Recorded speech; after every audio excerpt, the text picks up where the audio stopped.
Boa noite. A gente está falando ao vivo aqui na Globo News, falando um pouquinho sobre essa repercussão do debate. Durante o debate, o senhor foi um dos mais duros com os adversários, criticou a corrupção.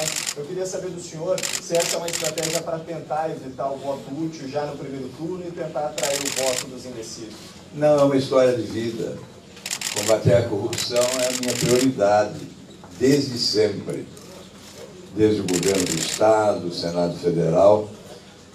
Nesses últimos anos, no Senado Federal, desde 2005, eu fiz todas as denúncias de corrupção as mais graves possíveis, desde os desvios do BNDES, a lavagem de dinheiro através das loterias da Caixa Econômica Federal, os inquéritos abertos no âmbito da Petrobras. Em 98 eu protocolei 19 representações denunciando as principais ações corruptas na Petrobras. Em 2012, eu protocolei a última representação, junto ao procurador Roberto Gurgel, que dizia respeito a essa roubalheira de Passadina, que acabou num grande escândalo, com prejuízo de mais de R$1 bilhão para os cofres públicos brasileiros. Então, combater corrupção não é estratégia eleitoral, não é oportunismo eleitoral. Aliás, eu pergunto, onde estavam os outros candidatos quando o Brasil estava sendo assaltado nos governos Lula e Dilma?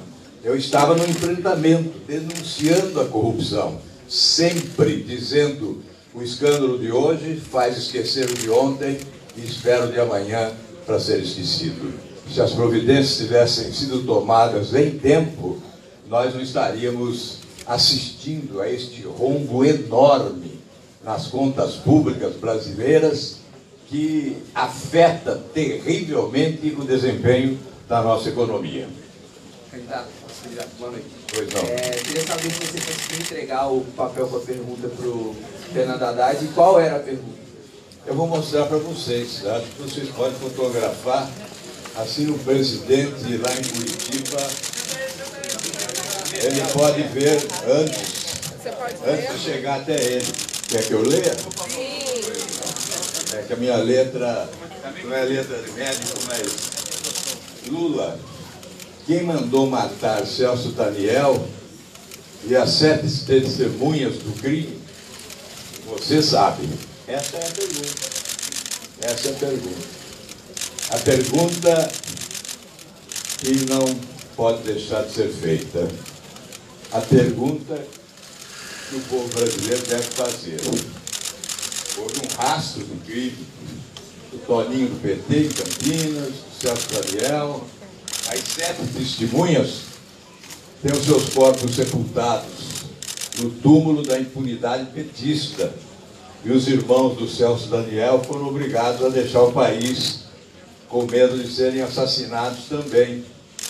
E eu, como senador, investigando na CPI dos bingos do Senado Federal, tive conhecimento dos áudios. Eu ouvi os áudios das interceptações telefônicas que mostravam autoridades do governo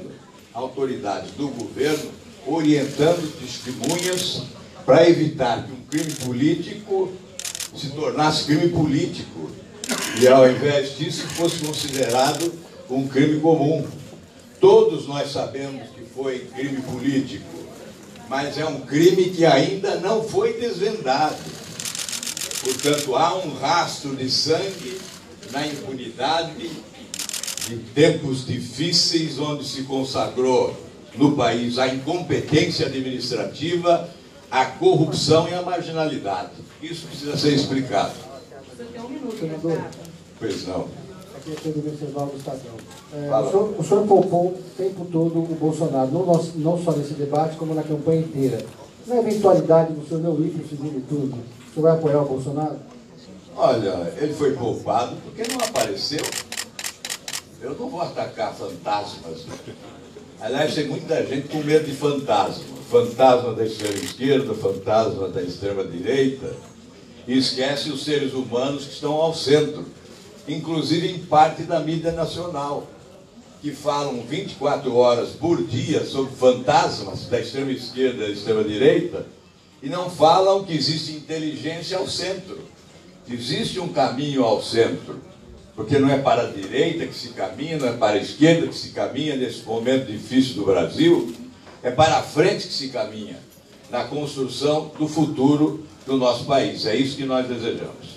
Muito obrigado, gente, meu tempo esgotou e tem que cumprir a regra, porque infelizmente no Brasil a lei tem sido rasgada, a lei não tem sido cumprida. Alguns têm tido mais oportunidades que outros, lamentavelmente. Então a eleição é antidemocrática.